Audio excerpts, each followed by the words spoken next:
Prevailing میں وہ inquiry کر رہے ہیں ایف آئی آر سے پہلے، کوگنیزیبل offense اگر کانٹینٹ آتا ہے کہ یہ کوگنیزیبل offense ہے لیکن وہ انکوائری کریں، تو یہ بات آپ بالکل لاؤڈ اینڈ کلیئر کر لیں۔ اور اس میں لاجکس اور 2 پوائنٹس آپ کو بتاتا ہوں۔ نمبر 1 یہ ہے کہ 157(1)(b اگر آپ اس کو پڑھتے ہیں تو وہاں کلیئر ہو جاتا ہے۔ کیسے؟ if it appears to the officer in charge of a police station that there is no sufficient ground for entering on an investigation, he shall not investigate the case۔ اور یہ آپ کلیئر کریں، لفظ کی بہت امپورٹنس ہے interpret میں اور پروسیجرل اسپیکٹ میں۔ آپ پولیس آفیسر ہیں اور اب تو سرٹیفیکیشن کے لیے آئے ہیں، سرٹیفائی آئی اوز بننے جا رہے ہیں، تو آپ کو یہ پتہ ہونا چاہیے کہ انویسٹیگیشن کا لفظ یوز ہی after the F I R ہوتا ہے۔ اگر ایف آئی آر کے بغیر آپ کسی جگہ پہ کوئی بھی جانچ کر رہے ہیں، انکوائری کر رہے ہیں، تو اس کو انکوائری کہیں گے، جانچ اردو میں لکھ دیتے ہیں ہم، لیکن یہ نہیں کہ میں تفتیش کر رہا ہوں یا میں انویسٹیگیٹ کر رہا ہوں، وہ after the F I R. اب دوسرا لفظ سن لیں، انفارمنٹ لفظ از مینشن کلیئرلی۔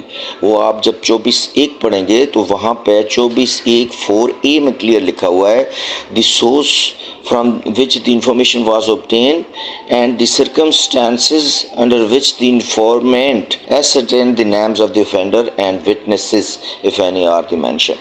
تو یہ ایک لفظ انویسٹیگیشن اور ایک انفارمنٹ، یہ آپ کے ایف آئی آر 24(5)(1) میں بھی لکھا ہوا ہے۔ کہاں لکھا ہوا ہے؟ نیچے لکھا ہوا ہے، اوپر نہیں لکھا ہوا۔ اوپر آپ خانہ نمبر 1 میں، سیل نمبر 1 میں خالی ایڈریس لکھیں گے اور اس کا نام لکھیں گے، پتہ لکھیں گے، لیکن جب نیچے کانٹینٹ لکھیں گے اور سائن کرائیں گے تو وہاں وہ مدعی بن جائے گا اور وہ ورڈ یوز ہوا ہے انفارمنٹ۔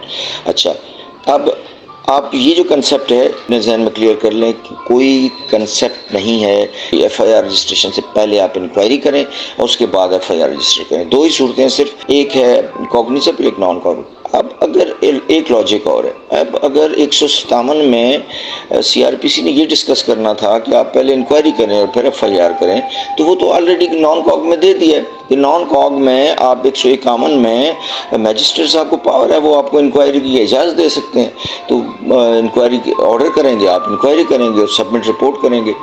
تو یہ کنسیپٹ پھر سمجھ نہیں آتا کہ وہاں پہ جب اجازت ہے، وہاں سیپریٹ ہو گیا ہے، تو دوبارہ 157 میں کیوں ڈسکس ہوگا؟ نہیں، یہاں پہ صاف اور کلیئر ہے کہ آپ انویسٹیگیشن ہولڈ کر سکتے ہیں 157 میں، بالکل صاف، اور اس میں لفظ جو ہے وہ امپورٹنٹ ہے، وہ ہے انویسٹیگیشن اور انفارمنٹ۔